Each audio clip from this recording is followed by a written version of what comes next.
ہاں روایت میں ہے کہ پیغمبر اکرم صلی اللہ علیہ وآلہ وسلم نے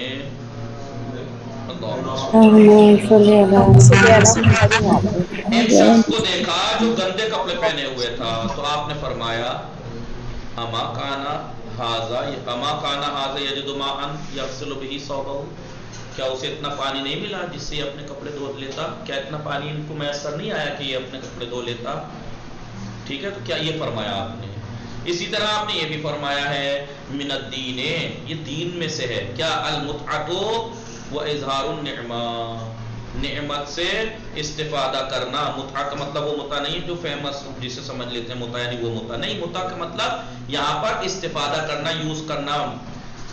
دین میں سے ہے یہ کہ وہ انسان استفادہ کرے، و اظہار النعمہ، جی نعمت سے استفادہ کرنا، نعمت کو یوز کرنا اور نعمت کا اظہار، یہ دین کا حصہ ہے، دین کا اسی طرح پیغمبر اکرم صلی اللہ علیہ وآلہ وسلم نے فرمایا ہے من اتخذ ثوبا فلینظفہ، جو شخص کوئی کپڑا پہنے تو اسے چاہیے کہ اسے صاف ستھرا رکھے، اسے پاک و پاکیزہ صاف و ستھرا رکھے۔ آپ صلی اللہ علیہ وآلہ وسلم نے حضرت عائشہ سے خطاب کر کے فرمایا، ان سے کہا یا عائشہ تو اغسلی ھذین الثوبین، اے عائشہ اغسلی تم دھو ھذین الثوبین، ان دونوں کپڑوں کو دھو، جی دھو ڈالو۔ اما علمتے، کیا تمہیں نہیں معلوم، ان الثوبا،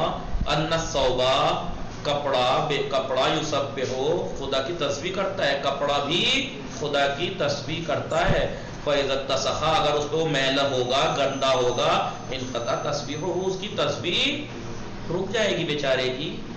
بھائی آپ گندگی کی حالت میں اور نجس حالت میں نماز پڑھتے ہیں نہیں، تو کپڑا بھی تو بیچارہ مسلسل تسبیح کی حالت میں رہتا ہے، آپ اسے گندا رکھو گے تو اس کی تسبیح رک جائے گی نہیں رک جائے گی؟ ایک تو خود بے نمازی، اوپر سے کپڑوں کی بھی بیچاروں کی عبادت روک دو، کتنا بڑا گناہ ہے جی۔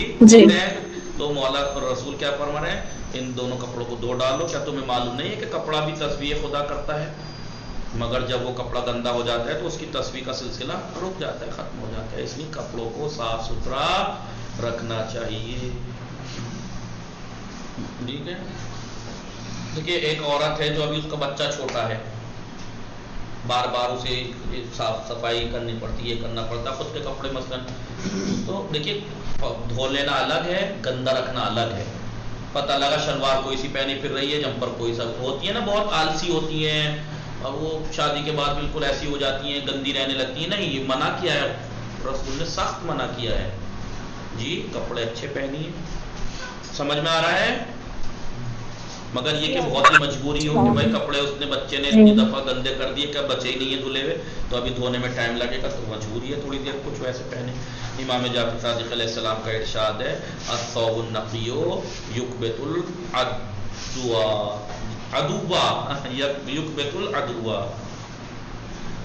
الثوب النقی، نقی یعنی صاف ستھرا، صاف ستھرا کپڑا یکبت العدو، دشمن کو ذلیل و خوار کر دیتا ہے۔ دشمن کو، بھئی دشمن تو چاہتا ہی ہے نا کہ وہ آپ سے، آپ کا دشمن آپ یہی چاہتا ہے نا کہ آپ گندی حالت میں لیچڑ پلیچڑ ملیچ اس طریقے سے رہیں، وہ خوشی ملے گی اسے۔ جتنا آپ پچھڑے ہوئے رہیں گے جی، جتنا آپ صاف ستھرا اچھے رہیں گے، خود ذلیل و خوار کر دے گا۔ سمجھ میں آیا؟ جی۔ اور شیطان کو بھی رسوا کرے گا، ظاہر ہے شیطان بھی تو چاہتا ہے آپ دین کے خلاف ہی حرکتیں کرتے رہیں، گندے رہیں، ملیچ۔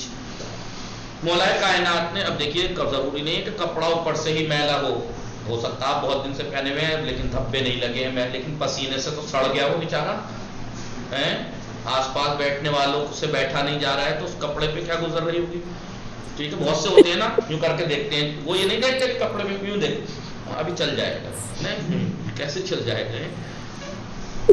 مولا کائنات نے آیت شریف وَثِيَابَكَ فَطَهِّرْ، مولا کائنات فرماتے ہیں اور اپنے لباس کو پاکیزہ رکھو۔ اس کی وضاحت ایسے فرمائی ہے، کیا وضاحت فرمائی ہے؟ یہ آیت ہے نا قرآن کی، وَثِيَابَكَ فَطَهِّرْ، اور اپنے لباس کو پاک و پاکیزہ رکھو، آیت ہے۔ اس کی تفسیر مولا نے کیا فرمائی ہے، یعنی فشمیر یعنی اس کو چھوٹا کر لو، چھوٹا کر لو، فشمیر یعنی اس کو چھوٹا کر لو، یعنی زیادہ لمبا لمبا نہ پہنو، زیادہ لمبا جیسے ہوتی ہے نا بہت سی لڑکیوں کو اکثر دیکھا ہے میں نے، لڑکے بھی کر دیتے ہیں بہت سے، اب تو چلو خدا کا شکر نہیں ہے۔ آغا یہاں تو پاکیزگی کی بات ہو رہی ہے نا۔ نہیں یہاں چھوٹا کا مطلب دیکھیے لمبا گندگی کا سبب بنتا ہے، وہ تو شکر ہے کہ آج کل فیشن کے نام پہ صحیح چھوٹی پینٹیں چلنے لگی ہیں، بہت سو کا دیکھا ہوگا آپ نے، پائچے ان کے ہمیشہ کٹے ہوئے ملتے ہیں کیونکہ پیروں میں کیوں گندے ہوتے ہیں، گندے ہو جاتے ہیں۔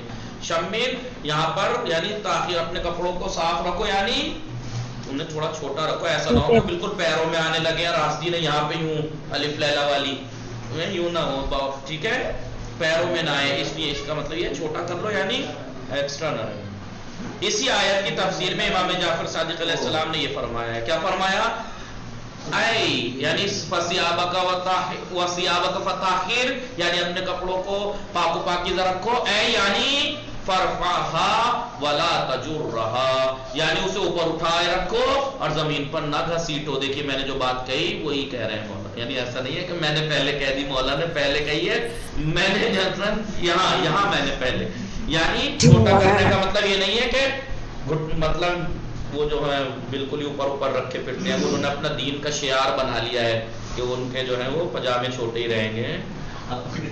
اگر جو آج کل لیڈیز بھی وہ ٹخنوں سے اوپر اپنی لیڈیز کا جو پردہ ہے وہ اس تک رکھنا ہے، لیڈیز نے بالکل ہی غلط کر رکھا ہے وہ کہ وہ بالکل ہی حیا تک آستین ہے یا ٹخنوں سے بالکل اوپر، لڑکیوں کا پردہ کا ایک حد ہے اس سے اوپر نہیں کر سکتے، ٹخنے تک ہونا چاہیے نا، جی ڈھکا ہونا چاہیے، ٹخنے ڈھکے ہونے سے، پیروں میں نہ گھسیٹنا چاہیے۔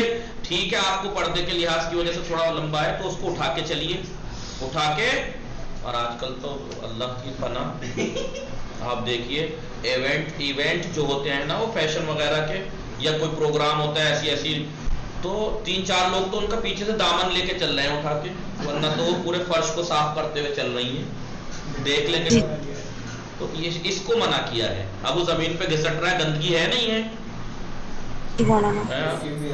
اب اگر وہ فیمس لوگ ہیں، بڑے لوگ ہیں تو 4 خادم ان کے پیچھے سے دامن اٹھا کے چل رہے ہیں، وہ پرنسز ہوتی ہیں نا، پرنسز ہوتی ہیں تو کیا گندگی مچانے کی انہیں اجازت ہے؟ نہیں وہ پیچھے سے اٹھانے والے ہیں نا ساتھ، ہاں اٹھانے والے صحیح، نہیں تو جو بالکل ہی گھر میں جو باہر گھر میں جو ہے وہ عجیب پھٹکار ملتی رہتی ہے لیکن جب باہر نکلتی ہیں تو ان کے بھی تو آج کل لہنگے چندری اتنی لمبی لمبی گھسٹ رہی ہیں، اسی لیے بارش میں نہیں نکلتی وہ لوگ کیونکہ پتا ہے کیا حال ہوگا، تو ایسے مولا کیا فرماتے ہیں اپنے کپڑوں کو اٹھائے رکھو اور زمین پر نہ گھسیٹو، کیونکہ اگر کپڑا زمین پر لگتا ہے تو وہ گندا ہو جاتا ہے، آپ کو معلوم ہے، برقعے بھی آج کل ہاں دیکھیں کیسے گھسیٹ رہے ہیں۔ احادیث پیغمبر اکرم صلی اللہ علیہ وآلہ وسلم اور معصومین کی احادیث سے یہ بات معلوم ہوتی ہے کہ سب سے افضل اور بہتر کپڑا سفید کپڑا ہوتا ہے، سب سے بہتر اور سفید، یہی وجہ ہے کہ آن حضرت صلی اللہ علیہ وآلہ وسلم اکثر اوقات سفید رنگ کا لباس پہنا کرتے تھے اور اپنے اصحاب کو بھی اسی کی تاکید فرماتے تھے، جیسے کہ آپ سیرت میں یا احادیث میں دیکھیں گے ہر چیز کا، دیکھیں دین کتنا باریک ہے، ہر چیز کا بتا دیا ہے کہ کہا ہے جوتے پیلے کلر کے زیادہ اچھے رہتے ہیں، یلو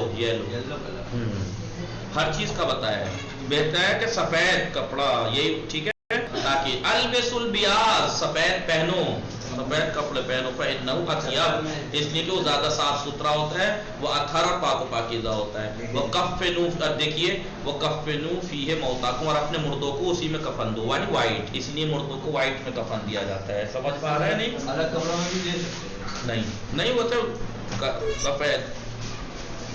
سفید کپڑے پہنو کیونکہ یہ زیادہ صاف ستھرا پاک، سفید کپڑے کی خاص بات یہ ہے کہ آدمی کو جلدی گندا ہوتا ہے تو آدمی کو لگے گا ہاں جی گندا ہو گیا، اتار دینا چاہیے، ورنہ رنگین کپڑوں میں تو ہاں ابھی چلے گا، ورنہ سفید تو خود ہی چلا پڑتا ہے، اب اتار دو مالک۔ اسی طرح آپ نے یہ بھی فرمایا ہے احسن ما زرتم اللہ عز وجل به فی قبورکم و مساجدکم البیاض، تمہارے لیے اپنی قبروں اور مسجدوں میں خدا سے ملاقات اور زیارت کا سب سے بہترین رنگ سفید ہے، لہذا مسجد میں بھی اور قبر میں تو آپ کو ویسے بھی لوگ سفید میں پہنچائیں گے، لیکن مسجد میں سفید میں پہنچا کیجئے، ٹھیک ہے؟ ہیلو جی جی جی جی جی جی آپ ہی کا، یعنی یہی آپ ہی کا یہ بھی ارشاد ہے، کس کا؟ پیغمبر اکرم صلی اللہ علیہ وسلم کا، من احب ثیابکم الی اللہ، تمہارے کپڑوں میں اللہ کے نزدیک سب سے محبوب کپڑا البیاض، سفید کپڑا ہے، فصلوا فیہا، سفید میں نماز پڑھو، وکفنوا فیہا موتاکم، اور اپنے مردوں کو سفید میں ہی کفن دو۔ سمجھ میں آ رہا ہے؟ خداوند عالم کو تمہارا سفید لباس سب سے زیادہ پسند ہے، لہذا اسی میں نماز پڑھو اور اسی میں اپنے مردوں کو کفن دو، ٹھیک ہے؟ چلیے باقی ختم ہو گیا، جلدی سے اسے ختم کر دیتے ہیں۔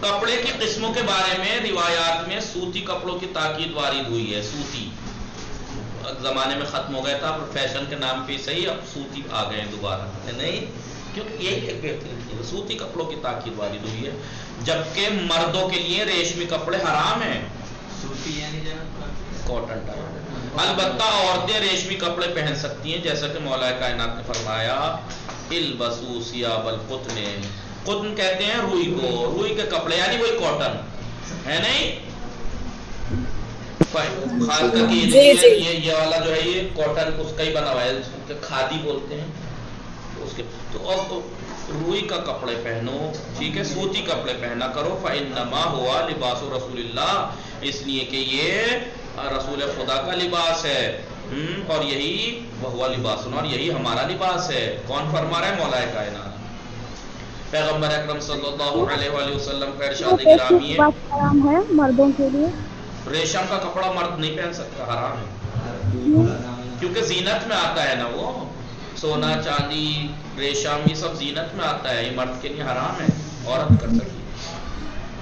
حرم لباس الحریر والذہب علی ذکور امتی، میری امت کے ذکور مذکر مردوں پر سونا اور ریشم کا لباس حرام ہے، وحل لاناسہم، اور ان کی عورتوں کو حلال ہے، میری امت کی عورتوں کو یہ چیزیں حلال ہیں، مردوں پر حرام ہیں، پیغمبر فرما رہے ہیں میری امت کے مردوں پر مردے مت پڑھیے گا، مردوں پر وہ الگ بات ہے کہ شادی کے بعد بیچارے لاش ہو جاتے ہیں، چلتی پھرتی مردے ہی ہوتے ہیں، لیکن مرد ہیں بیچارے، میری امت کے مردوں پر ریشم اور سونے کا لباس حرام ہے، اور عورتوں کے لیے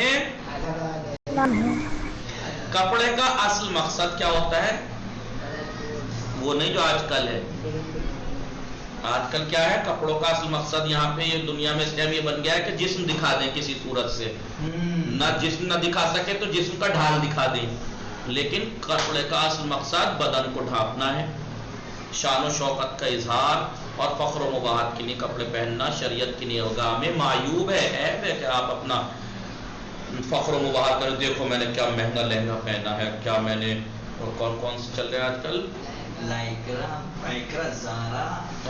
کون سے چل رہے ہیں وہ نائرار پائرار کیا یا مہنگا یا زائرہ، جو بہرحال وہ آپ بہتر جانتے ہیں، جیسا کہ پیغمبر اکرم صلی اللہ علیہ وآلہ وسلم کا ارشاد گرامی ہے من لبس ثوبا، جو کوئی انسان کپڑے پہنے فیباہی بہی، اور وہ اس پر مباحات کرے، فخر و مباحات کرے تاکہ لوگ اسے دیکھیں، لیراہ الناس، تاکہ اسے لوگ دیکھیں، نہیں دکھانے کے لیے، فخر و مباحات کرنے کے لیے اگر کوئی کپڑے پہنے، اللہ اکبر، لم ینظر اللہ الیہ حتی ینزعہ، جب تک وہ اس کو اتار نہ دے ان کپڑوں کو، خدا اس پر نگاہ نہیں کرے گا۔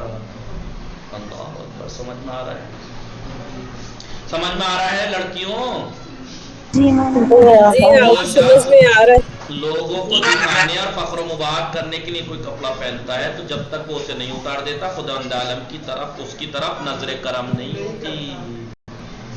سبب کا خلاصہ یہ ہوا، اسلام کا اعلان ہے کہ صاف صفائی ایمان کا جز ہے، لہذا مسلمان کا حلیہ یعنی زینت میں اچھا ہونا چاہیے، جیسے بال مناسب ہوں، بال مناسب ہوں، اور کپڑے گندے نہ ہوں، نہانا بدن اور لباس کو صاف ستھرا رکھنا بھی اسلام کے آداب کا جز ہے جن پر ہر مسلمان کو عمل کرنا چاہیے. سوال: حدیث نبوی کے مطابق اسلام میں صفائی کی کیا اہمیت ہے؟ حدیث کے ذریعے خداوند عالم کس بندے سے نفرت کرتا ہے؟ ایک حدیث بیان کیجیے. مختصر طور پر حمام کے آداب بیان کیجیے. پیغمبر اکرم نے سفید کپڑے پہننے کی کیوں تاکید فرمائی ہے؟ کیونکہ اللہ کو پسند ہے. اسلام نے کس لباس کو حرام قرار دیا ہے؟ وصلی اللہ علی محمد وآلہ اللہم صلی علی محمد وآلہ